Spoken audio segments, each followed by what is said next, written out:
To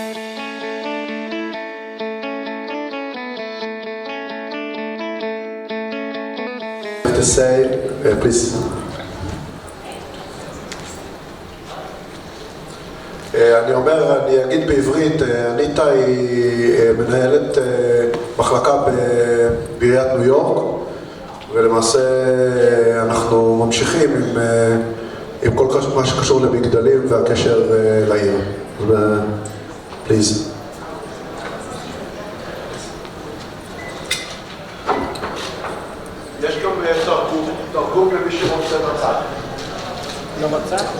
Good afternoon.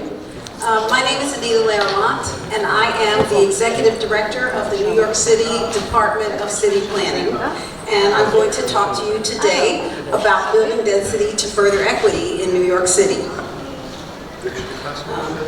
Listening to the speaker who preceded me made me realize once again that while we're from different parts of the world, we really have very, very similar problems. And so I'm going to talk to you about some of our challenges and successes in New York and the things that we are working on. Our population is at an all-time high, and so are our jobs. We have 8.4 million people currently. We are expecting 9 million by 2040, and we have 4.5 million jobs. The growth in New York City has been relatively steady. So my job is to plan for it and to try to plan for it near transit to ensure that the density and growth is sustainable. Sorry. Let me in my clicker. Just give me a second. Okay. Oh, I'm sorry. I'm having problems with my clicker. Just give me 1 second to see if I can make this work.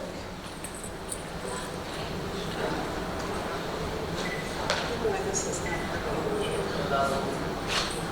Okay, sorry. Nope. This is from being on a plane all night. Don't know how to use the clicker now. It just won't advance. Oh, that was fine. Okay, thank you.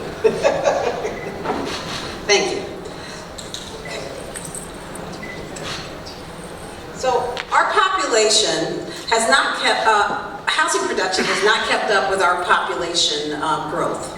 It's increasingly true that our housing supply is lagging badly behind our population growth, and that's created an affordability crisis. You can see here that our population in the blue line is going up and up, and the new housing units created is way, way below that. And the truth is that even if people stopped moving into New York City, which I don't see happening anytime soon, the population would continue to increase due to birth rates. There are 95,000 teenagers who will turn 18 next year in New York City. It's their parents' hope that they will eventually move out of their homes. 115,000 families will have a new child next year, and because people in New York frequently live in small abodes, will probably need bigger homes. Unlike 100 years ago, though, we have less available land and we have many more regulations. Although all this is true, we have a really big challenge in trying to deal with this issue, and that challenge is the public's fear of gentrification and displacement. The city works to grow the housing supply in an equitable and inclusive way. And city planning's role is to ensure that that growth is well considered and for the greater good. Our work includes commitments to neighborhood-wide rezonings and to private applications for rezonings, which are on an average of about 300 a year. We're rezoning primarily to ensure higher density in neighborhoods can be achieved. The city must also ensure that the services and the infrastructure is there to support that increased density. We have different tools that we use, and we have market-driven tools to help create affordable housing. We have incentives to spur developers to create that housing, and importantly, it leads to the creation of affordable housing in high-value neighborhoods in the city. Our tax policy program, 421A, which is the state's program, is a successful program that incentivizes the development of housing by providing tax abatements for a significantly long period of time. We also have a policy that city planning adopted in 2016, which is called mandatory inclusionary housing, which requires developers of residential developments in an upzoned area to make at least 20% of the new units affordable.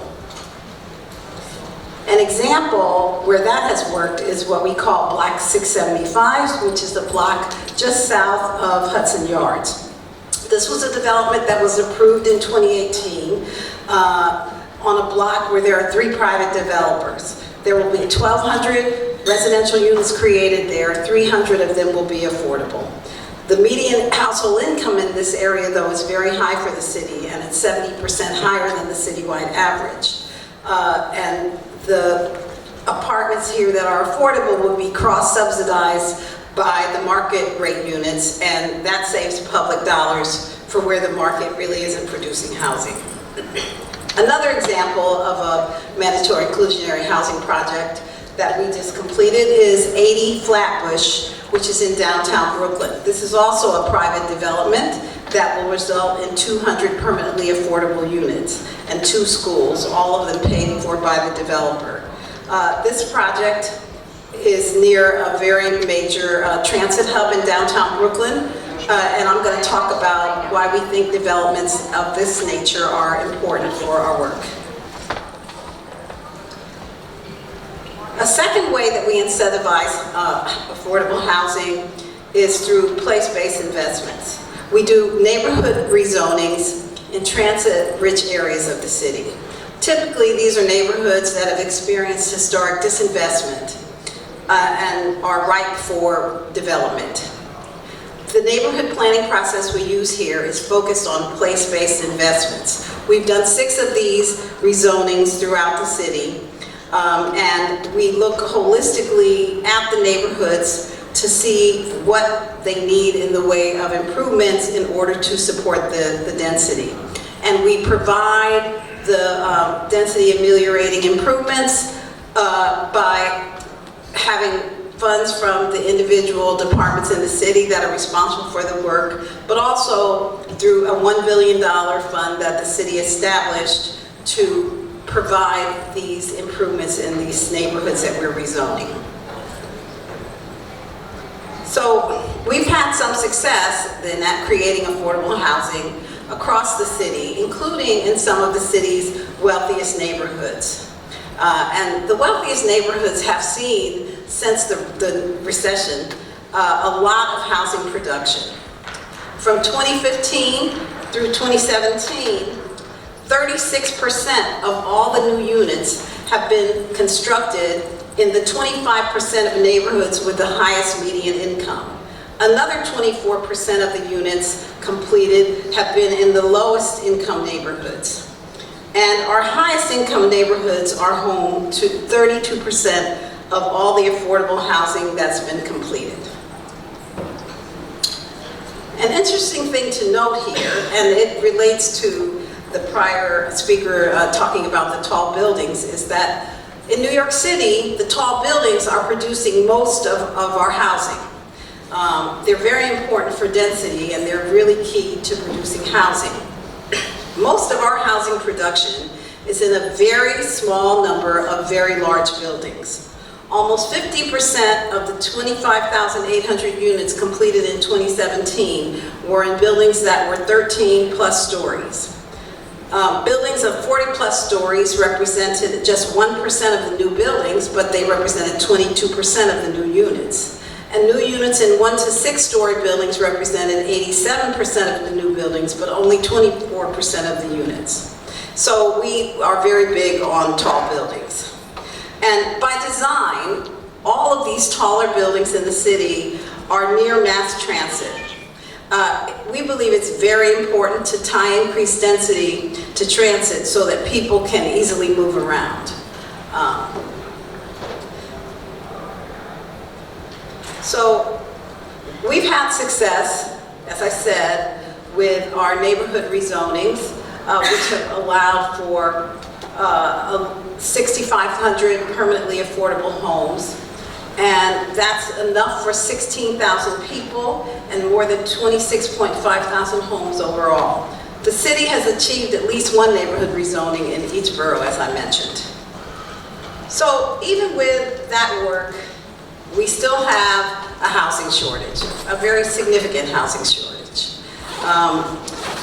You know, population and jobs are up in New York, but housing production just has not kept up the pace. Regionally, we've produced 0.5 housing units per job between 2009 and 2018 in the post-recession era, compared to 2.2 units per job before that, from 2001 to 2008. So you can see that if we go at that pace, our relationship between housing and jobs was going to just get worse. And there's a domino effect from that. Between 1940 and 1980, the population change was a net loss, but housing was built to replace existing low-quality housing with larger and better quality apartments. Over the last decade, the median gross rents have risen by more than 15%, but wages have only grown by 11%. And 30% of the households in New York City are severely rent burdened, meaning that they're paying more than 50% of their income in rent. So the work that we're trying to do here is quite challenging, though, because as I mentioned at the beginning, people have fears about gentrification and displacement. And so it's become very difficult for us to get communities to accept neighborhood-wide rezonings. Their reluctance is driven by a belief that market rate housing and high-paying jobs lead to displacement of the poor. In reality, relative to housing, we just know that not enough housing is being produced. This anti-development fervor has resulted in a shift in our strategy, where we no longer are trying to do broad neighborhood rezonings, but just go project by project, which is not optimal. Planning in New York is, unfortunately, ultimately a political process if you are changing anything in the zoning, and those discussions make it challenging. This morning, I read on the New York Times an article that someone wrote about income inequality, which is of course related to this issue, but we still know empirically that we just have to build more housing. There's really a gap between the community's perception and reality when it comes to what happens when you develop new housing. We rezoned the Greenpoint Williamsburg area in 2005, and people have constantly said, oh, you just made a gentrified neighborhood, it's just for the hipsters, and everybody who lived there before is gone. We decided to take a look, now that we're a ways from that, at what actually happened there, and so that we could have some facts. We created 12,000 new homes. 2,000 of those were income restricted, and 1,000 were existing homes that were preserved as affordable.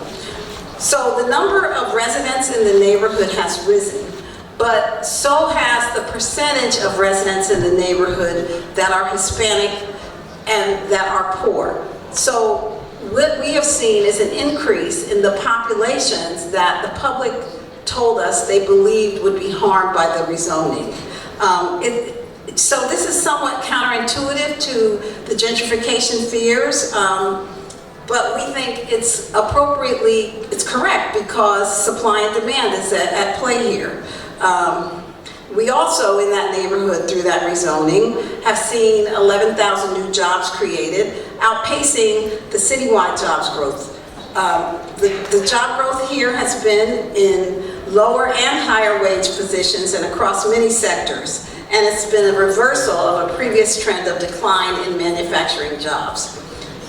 The rezoning also mandated the development of 4 acres of new publicly accessible waterfront space. So we have great data to support what we're doing here, and yet the community still finds a way to say, oh, you must be wrong, or your facts are not right, or, you know, I won't repeat something someone else says sometimes, okay.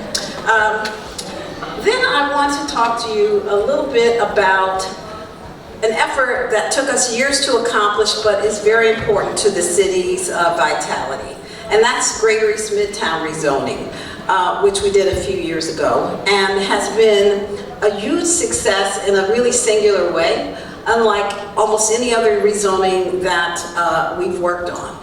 And I'm talking about it because I want to make it clear that our concern is not simply housing, and we believe that zoning for economic development is very important to the city's continued success. Before the rezoning, Greater East Midtown was the city's premier business district, but the average age of the buildings there was over 70 years old. And those buildings no longer met the needs of the workers and employers. There were commercial buildings in the public realm and transit there, all in desperate need of investment. And landlords had concerns that vacancy rates would begin to rise. And we had seen, like an inexorable movement west in New York, first to the Times Square area, now over to Hudson Yards, downtown to the World Trade Center, all places where new buildings have been built. So this was a concern for the city because Greater East Midtown is home to more than 250,000 jobs, and it produces over 10% of the city's real property taxes. So we knew that we had to do something here, and we knew that it would require input from locals, electeds, and business leaders. So we decided that it was critically important for us to allow people to build more dense buildings here and increase the floor area ratio allowances that would be used here. Most of the area was already zoned for a floor area ratio of 15, which is a high density. But the problem is that many of the office buildings in Greater East Midtown were constructed before zoning was adopted, and so they exceeded the allowable FAR, and we call those overbuilt buildings. And if you had an overbuilt building, you wouldn't have any incentive to rebuild it. So we increased the FAR here in this transit-rich area to incentivize these developers to tear down and rebuild. You know, the other thing about this neighborhood is that it is home to some of the city's most important landmark buildings, and the new zoning that we put in place allowed for the sale of a landmark's development rights to other buildings in the district, which means that the landmarks can fund renovations and maintenance, and the developers can build taller buildings. The city sees more and better jobs created through this effort, so we thought it was a win-win-win. The other aspect of this rezoning was that in order to get the higher density, developers were required to provide predetermined upgrades to subway stations and surrounding streetscapes at their own expense when they were going to build denser. Just over 2 years ago, we've completed this rezoning, but we have multiple landowners who are taking advantage of it. And we're seeing a new vitality in Greater East Midtown. The rezoning will create a capacity of 6.8 million square feet of new commercial space and 6.6 million square feet of older office space that can either be rebuilt or upgraded into Class A office space. And we will see very significant improvements to 6 transit stations used by millions of people every day in this neighborhood. The effort here started with One Vanderbilt, which was owned by SL Green, is owned by SL Green, and they came to us very early on and wanted to develop this new office tower immediately adjacent to Grand Central Terminal. The tower is under construction today, and it will be the second tallest commercial building in the city after the Freedom Tower. The public benefit from this development totals more than $220 million, which is the amount that the developers are spending to upgrade the surrounding streets, improve the pedestrian improve the pedestrian realm, and vastly improve access to Grand Central Station subways, which are used by tens of thousands of commuters daily. Then immediately when we passed this rezoning, JP Morgan Chase came to us to say that they wanted to rebuild their 1970s era world headquarters. We will admit that we had no thought that that would be a building that would be redeveloped through this rezoning, because this 1970s building is not considered something that you would tear down. But I guess if you're Jamie Dimon and you want to, you can. So they're going to actually nearly double the number of permanent jobs in the space, from 6,000 to 15,000. And they're going to make very significant, over $40 million worth of improvements to a nearby subway station. In addition to those two projects, there are more recent projects that have come on the pipeline. Those include 415 Madison Avenue and the Grand Hyatt. 415 Madison has the initial idea for a site, is a 300,000 square foot boutique office building with public space and transit improvements. And the Grand Hyatt has an idea of doing 2 million square feet of a combined building and hotel with public space, and given its direct access to Grand Central, a significant interface with Grand Central. Each of these projects will also generate millions of dollars towards additional public realm improvements. I want to talk a little bit about downtown Brooklyn, because I want to make the point that many neighborhoods today are not simply residential or commercial, but can be a mix of the two, and downtown Brooklyn is a good example of that. The benefits of having such a neighborhood include making it more sustainable, and therefore the city more sustainable, because people can live and work in the same place without taxing our overtaxed transit system.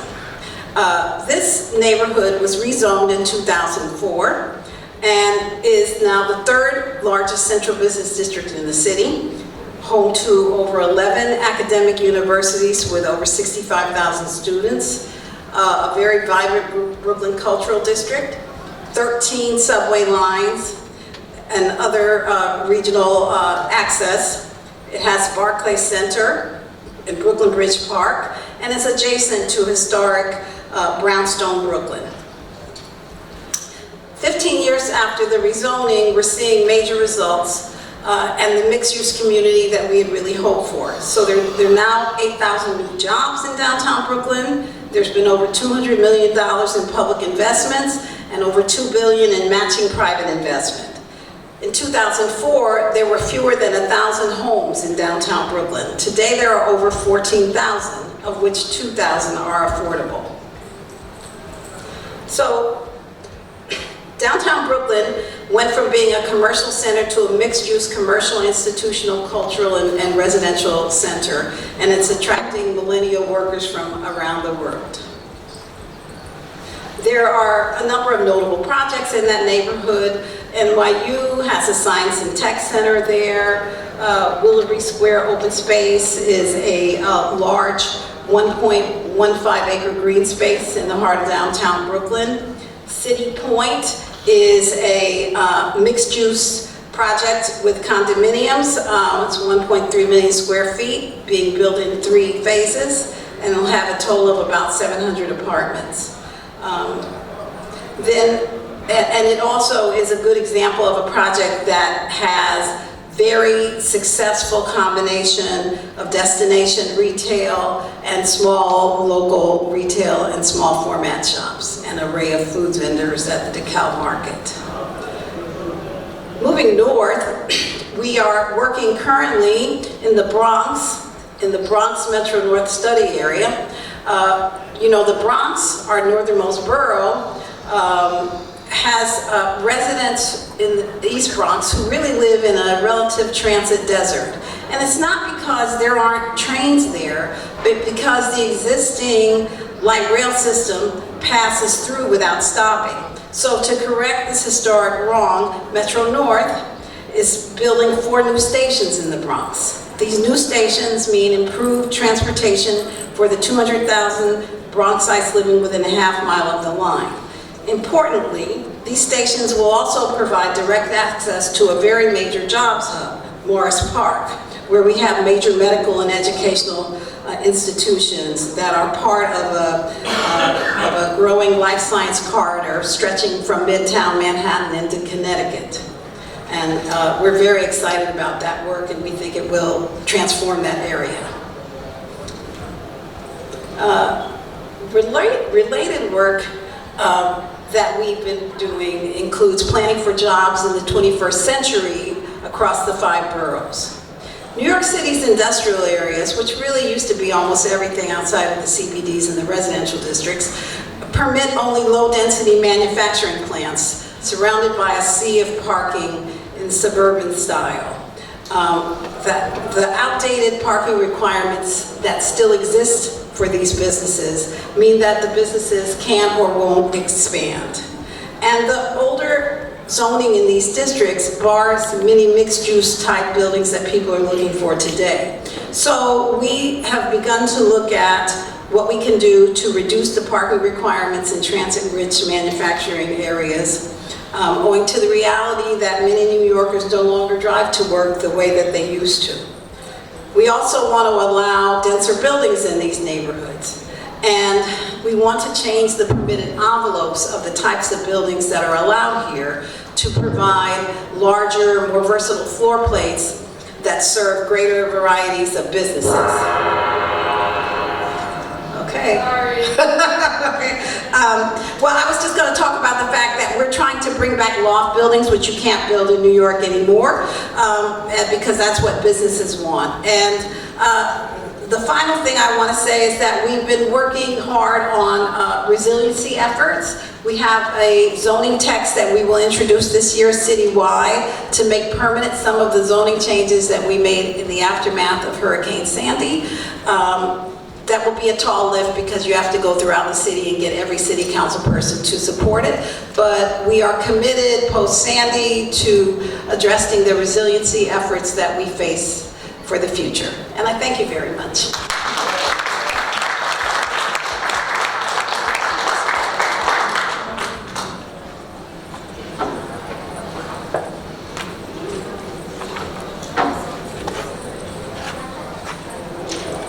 Well, I hope you learned a little bit, Eran and Nancy, John.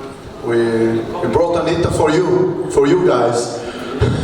we knew all what she said, but maybe you learned something. So now we are going to a panel about what we've talked before.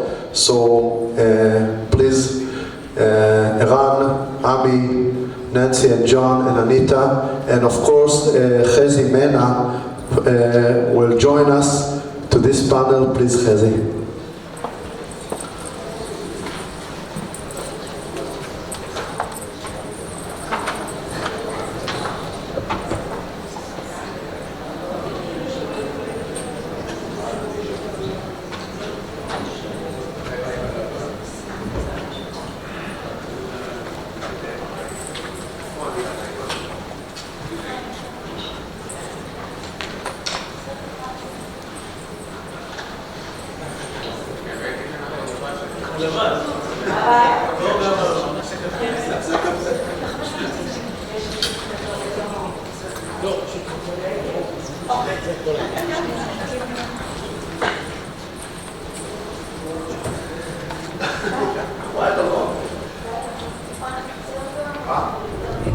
אז אני שואל אם את רוצה... כן? אוקיי.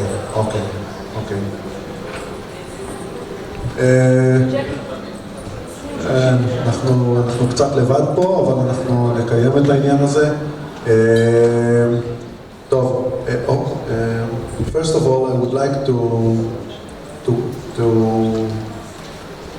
after you all presented your project and everything, I would like to ask each and one of you, what do you think a tower or a tall building can make or can make better for the city?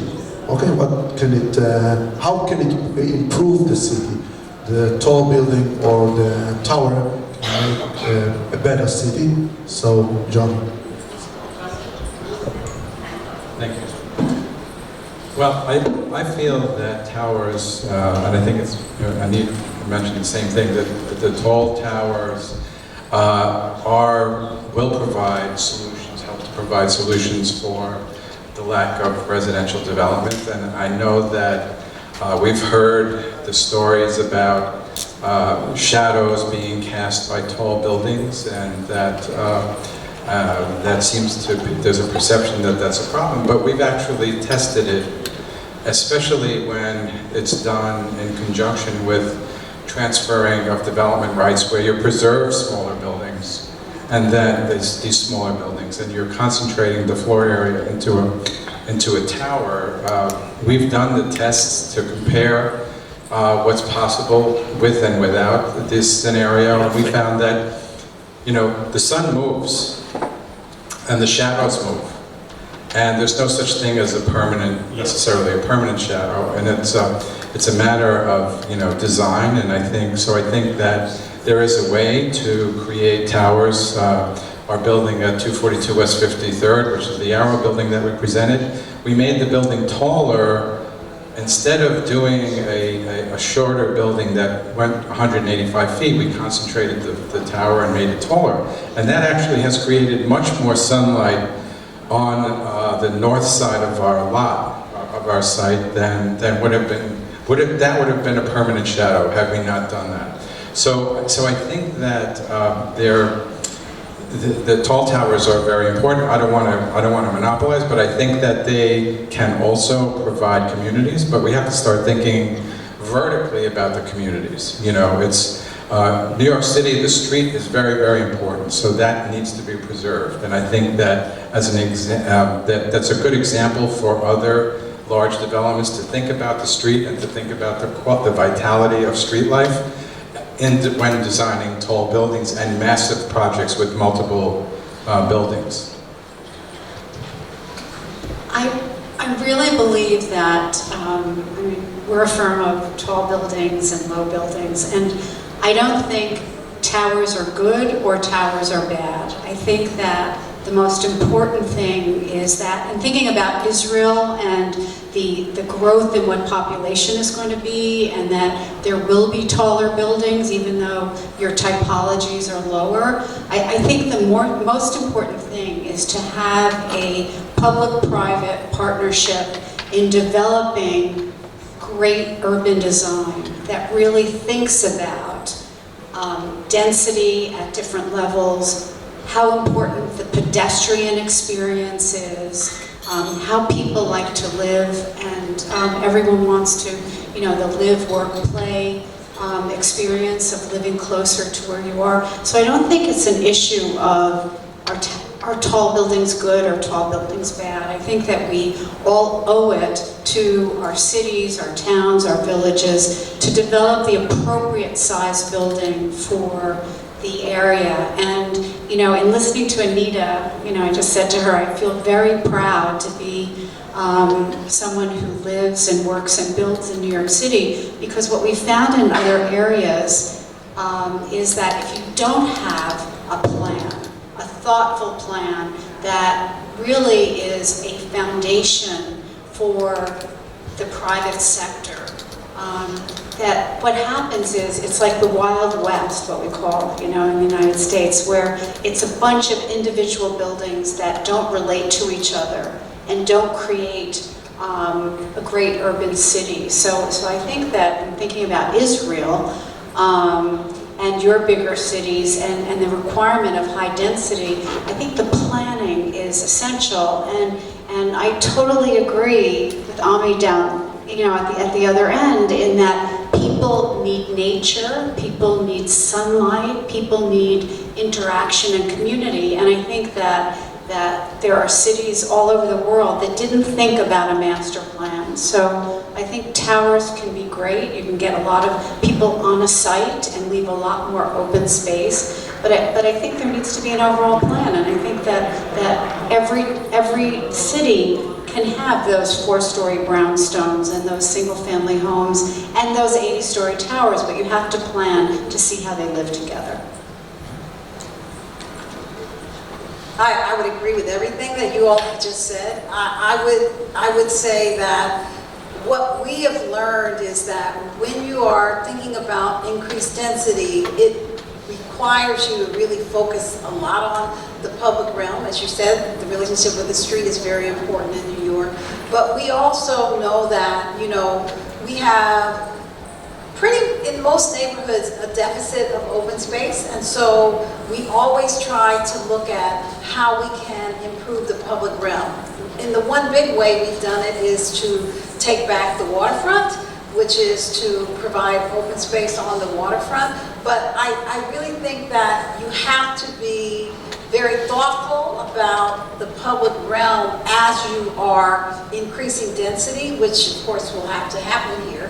And in that regard, it really can't be, our experience has been that you just say to a developer, we need you to do some open space, and they tell you what they want to do. You have to have some standards, because if you don't, you know, you'll get very uneven results that won't necessarily provide the fulfillment that the public is looking for with that. But I would just caution that that's something you need to be concerned with.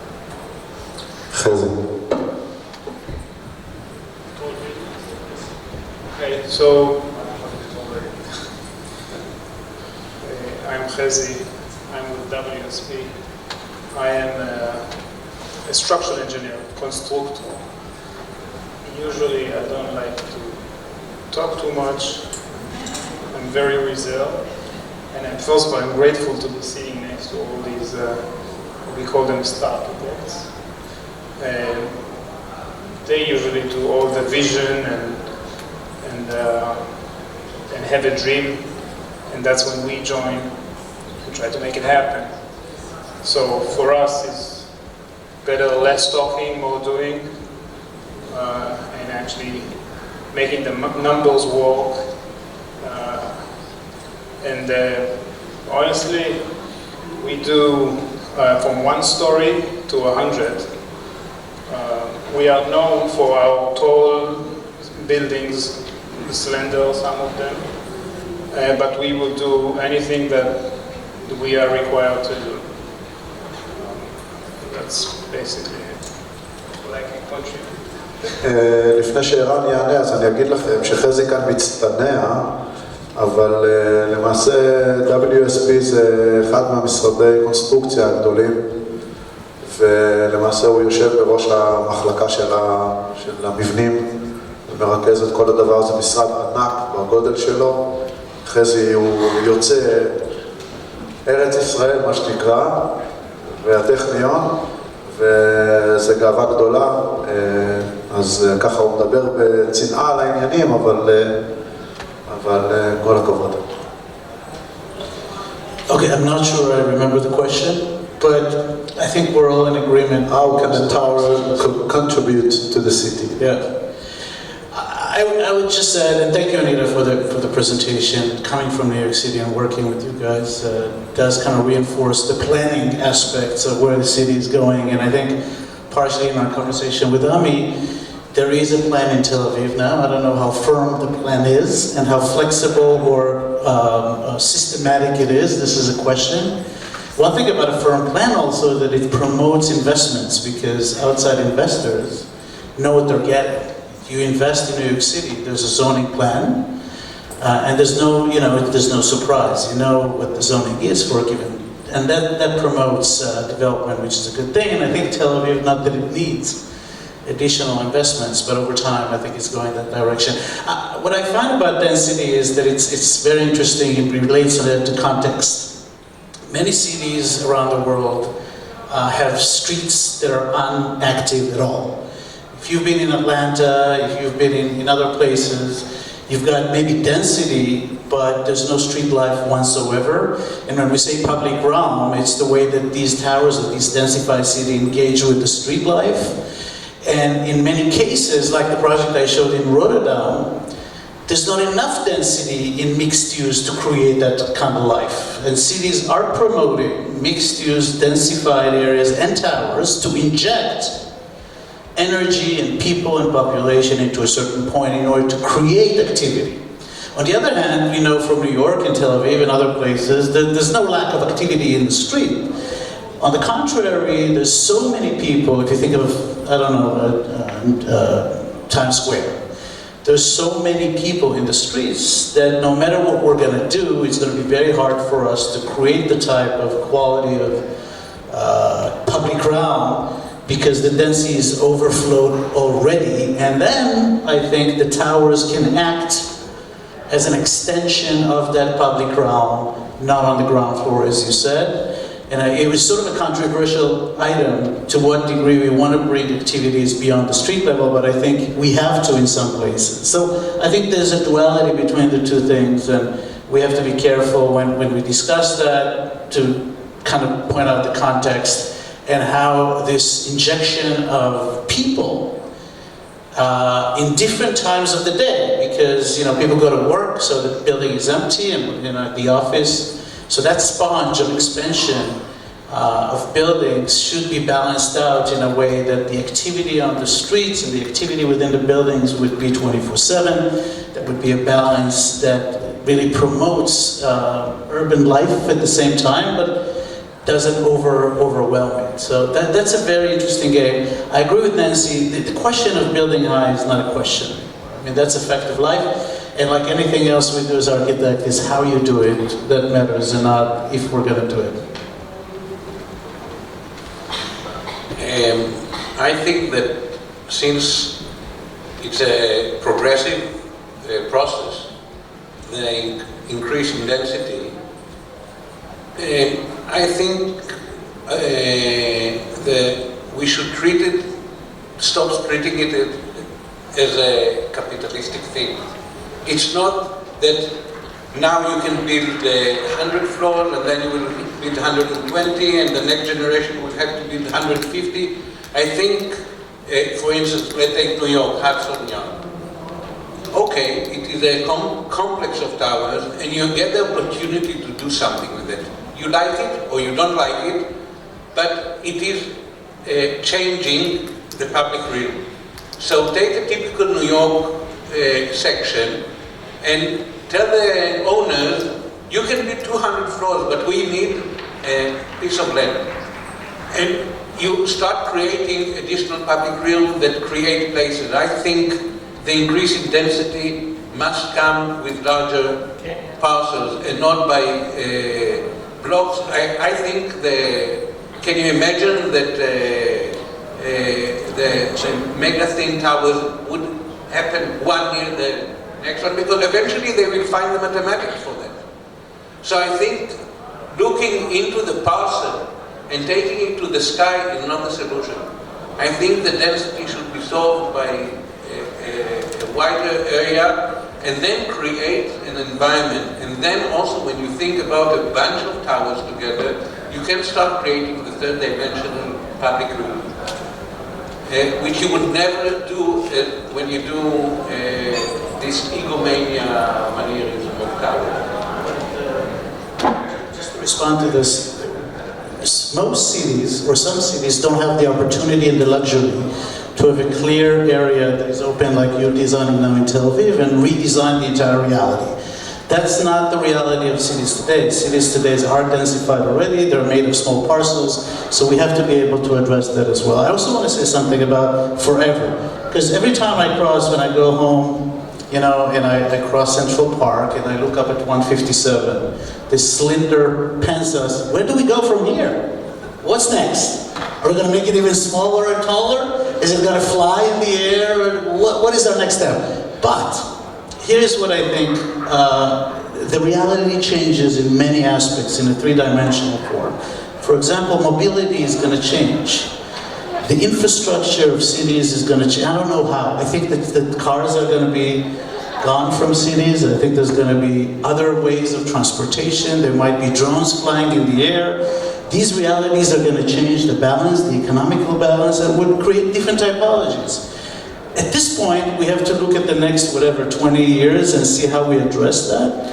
But I think one of the things that we collectively need to think about is how dramatically the infrastructure is going to change and how that's going to... We say, for example, that we develop towers on the main subway lines and the infrastructure, and it makes sense. But what if the way that people commute is going to be totally different? How's that going to change the formula, right? We can only do what we can do. I believe that this phenomena of slender towers is going to dissipate from the world very soon. By the way, it doesn't answer anything about density. You know how many apartments are in this 157th Street? There's no density at all. So this is a phenomena. Wonderful. It's a phenomenon that is built from some sort of an economical period in New York City where people are willing to park millions and millions and millions of dollars just to have that view. I don't know if that's going to be sustainable. But I think we're going to see very much development based on infrastructure that is changing. I'd like to play devil's advocate, and it's a privilege for me to have a New York City official here. But, you know, New York City has always been a city where there's active pedestrian life, where there's restaurants, retail, things like that. And when I've gone to other cities like Hong Kong or Tokyo or Dallas or Atlanta, the buildings have huge amounts of retail space at the bottom, and then they may be mixed use. And it's very un-New York. We like to walk, the street life. And the newest, largest project I think the city or the United States has ever built is this project called Hudson Yards, which has been mentioned a few times because it's a complex that took many years to build, and it is the new location for office buildings, but it has a mall below it like these other cities do. And I know it was before your time, Anita, but New York City let these buildings be built where all of the retail was inward facing, and it was more like Dallas or Tokyo. And for people and urban planners and architects, it's been a very unhappy situation. We were delighted that a whole new area that were train yards were developed and there's new neighborhoods, but the street life is internal. And what concerns me about a lot of the projects we've all shown that have retail and office and residential, but don't turn out to the city, that we create these silos. And I think, and again, in thinking about Israel coming into a new time and, you know, the population growing, every cab driver in Tel Aviv has said, we're even better than New York. Everyone's out on the streets at 3 o'clock in the morning and there's vitality. And what I would say is that if you are going to develop density and taller buildings, don't forget the genesis of what people love about cities, which is really street life. Of course, this was the main subject for today, and now I'll give you our final question. It has something to do with something Ami said earlier.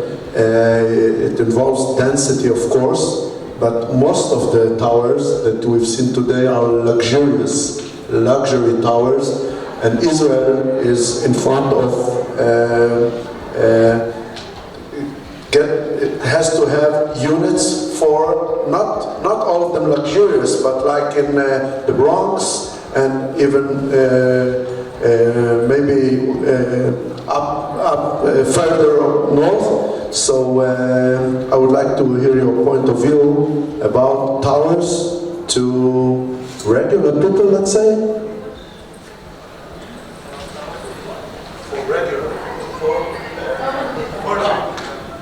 Okay, so my firm, we were fortunate enough to engineer probably most of the 57 corridor luxury super tall buildings.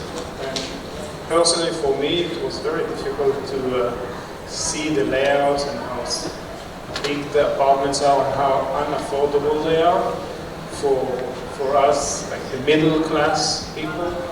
It's only directed towards the top, less than 1% population of the world. And then, so as a New Yorker, I find it very difficult to to acknowledge that these nice looking buildings belong to only a small portion of the global population.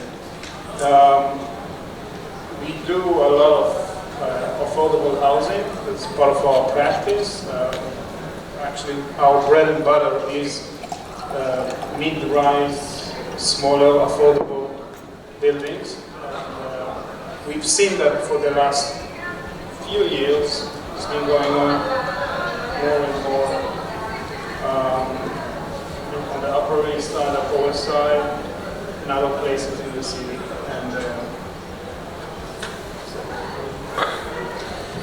Two things very quick about affordable housing. First of all, knowing Tel Aviv, Israel doesn't have yet, I don't know, maybe it's changing, the idea of rental buildings, meaning you develop a building just for rent. It's just starting right now. There's some tax issues. It didn't make sense because in the US, especially in New York City, it does make sense for developers to build rental buildings, and therefore they're more affordable. And we're doing a lot of high-density, tall buildings that are rental affordable. So that's number one. I think once that changes, maybe you're going to see more affordability in Tel Aviv as well. Second thing is, I think New York has done something kind of brilliant, which is the percentage of affordability within buildings. This idea that 20 to 30% of every building that is being built, and it's not every neighborhood, but let's think about the concept. Every building you build, 20% of it has to be affordable. What that does is, instead of thinking of affordable units somewhere remotely in the Bronx or in Queens or in God knows where you not only sustain sort of the stain of not being able to afford living in the city, but you also concentrate a certain type of economical people in the same place. I think that's a huge mistake. It's been proving as a huge mistake, I think, through the years in New York City, through the lapidations of some of these projects, etc., and bringing affordability into every project, if it's in the center, if it's in a great location, that brings a more mixed diversity of people. So what it means is, let's say that tomorrow you build a tower in Tel Aviv and it's ultra luxury rental, then a certain portions of it would have to be affordable. That would solve the problem of affordability. Now, you'd say as a developer, I don't know how many developers says who exactly is going to sponsor it. What the city does, it gives you incentives in bonus of FAR if and when you do it. In order to do that, you need a very regulated system that says, here's your FAR, but if you're going to bring an affordable component, we can increase your FAR. That's, I think, a good way to do it. I don't see towers becoming social housing as general. Whenever it was tried, it's a matter of culture, it's a matter of huge costs. You can go for the affordable, but I think this is Smolanit.